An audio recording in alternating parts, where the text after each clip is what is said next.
সংসার জীবনে সবসময় কাজ করতে হবে, এটাই স্বাভাবিক। সংসারের সব কাজকর্ম সেরে বিকালের জন্য কিছু না কিছু বানাতে হয়। বাচ্চাদের বিকালে কিছু না কিছু খেতে হবে, তার জন্য নুডলস রান্না করলাম। প্রথমে পেঁয়াজগুলো বেজে নিলাম, আর ফাঁকে ফাঁকে আরও অনেক কিছু কাজকর্ম সেরে নিলাম। এখানে কাঁচামরিচ দিয়ে দিলাম পরিমাণ মতন। ঝাল করবো না, কারণ বাচ্চারা ঝাল খেতে পারে না, ওরা নুডলসটাই বেশি পছন্দ করে। আর মাঝে মধ্যে অনেক ধরনের আইটেম বানায়, এগুলো তোমাদের সাথে শেয়ার করব। এখানে মাংস দিয়ে দিলাম, আজকে মাংস দিয়ে নুডলসটা রান্না করব। দেখি কেমন হয়। অনেক সময় ডিম দিয়েও রান্না করে, আবার বেশিরভাগ সময় গরু মাংস দিয়েও রান্না করি। আজকে মুরগির মাংস দিয়ে রান্না করছি, দেখি কেমন হয়। এগুলো গোলমরিচ, সয়া সস, চিলি সস এগুলো দিয়ে দিয়েছিলাম, আর এখন আবার একটু গোলমরিচ দিয়ে দিলাম, ওইখানে কম দিয়েছিলাম। এখন সবজিগুলো দিয়ে দিব। সবজিটা আমি বেশি দিই, কারণ সবজিটা আমার খুব ভালো লাগে, তার জন্য বেশি দিই। ক্যাপসিকাম ছিল না, তার জন্য দিতে পারি না। এমনও ভাত দিয়ে খাওয়ার সবজিটা আমার খুব ভালো লাগে, এমনি নুডলস রান্না করার সময় সবজিটাও আমার খুব ভালো লাগে। এখন নুডলসের মশলা দিয়ে দিব, আর এটাকে ভালোভাবে কষাবো।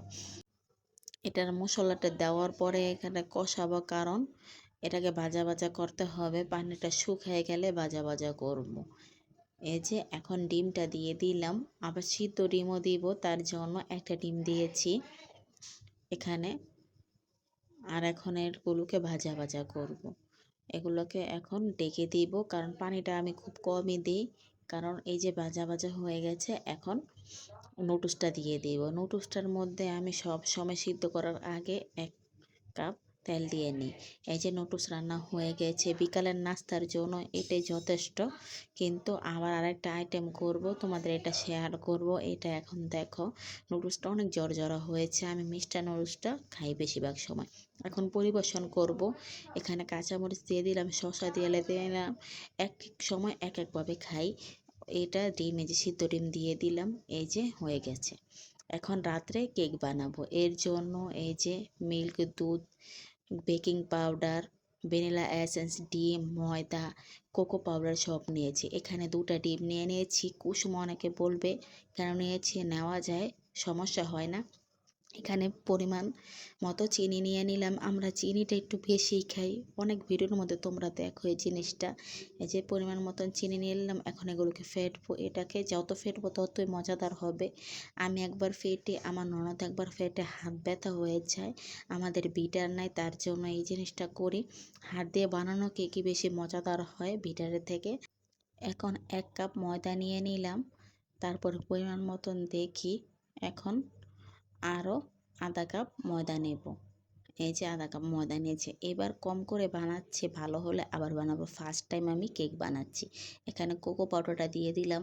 আমার মনে হয় কোকো পাউডারটা বেশি হয়ে গেছে, তারপর আবার একটু ময়দা নিয়েছিলাম। এখন আমি বেকিং সোডা দিয়ে দিলাম, আবার বেকিং পাউডারও দিয়ে দিব। পরিমাণ মতন সব কিছু দিচ্ছি। আধা চামচের কম দিয়েছি এখানে বেকিং পাউডার। এই যে বেকিং পাউডারটাও দিয়ে দিলাম, এটা পরিমাণ মতন দিয়ে দিলাম। আর এখন এই যে একটু লবণ দিয়ে দিচ্ছি। এগুলোকে এখন সেঁকবো। যত চালবো ততই মজাদার হবে, কারণ এটা চালার মধ্যে বলে বেশি সফট হয়। এটা একবার চালার পর আবার আমি 2-3 বার চেলেছি। এটাকে আস্তে আস্তে অনেকবার চালছি। এই যে ফার্স্টে এইভাবে চালছি, দেখি হচ্ছে না, তারপরে আবার এটাকে অন্যভাবে চালবো। সবগুলো মিক্সড করে চালছে, যে সবগুলো আবার মিক্সড করলাম। তারপর আবার সফট করার জন্য, বেশি স্মুথ করার জন্য আবার চালছি। হাত আমার এদিকে ব্যথা হয়ে যাচ্ছে, কারণ ওদিকে আবার আমি ডিম চিনি বারবার ফেটছি, আবার এটাও চালছি। এক এক করে সব কিছু করছি। আবার ওইদিকে নুডলস রান্না করলাম। এখানে ভ্যানিলা এসেন্স দিয়ে দিলাম, এই যে ফেটানো ডিম আর চিনির মধ্যে। এখনও ময়দা, কোকো পাউডার এগুলো দেইনি। এই যে এখন পরিমাণ মতন ঘি দিয়ে দিলাম। ঘিটা দিলে গ্রান কয়, তার জন্য ঘিটা দিয়ে দিলাম। অনেকে আরও অনেক কিছু দেয়। এই যে এখন ময়দা এগুলো যেগুলো এতক্ষণ চেলেছি, এগুলো সবগুলো এখন একটু একটু করে দিয়ে দিচ্ছি। কিনার দিয়ে পড়েছে, তার জন্য আস্তে আস্তে করে ফেটছি। এটা ফার্স্ট টাইম আমরা বানাচ্ছি, বারবারই বলছি, দেখি কেমন হয়। এই যে এগুলোকে বারবার ফেটছি, কিন্তু একটু পরে পরিমাণ মতন দুধ দিয়ে দিলাম। দুধটা একটু বেশি দিয়ে ফেলেছিলাম, তার জন্য পরে আবার একটু ময়দা আর কোকো পাউডার মিশিয়েছিলাম। আর কিছু মিশাইনি। ওগুলো একটু দিলেই চলে, বেশি দিলে স্বাদ কমে যায়। যাই হোক, এই যে বেটারটা দেখো খুব পাতলা হয়েছে।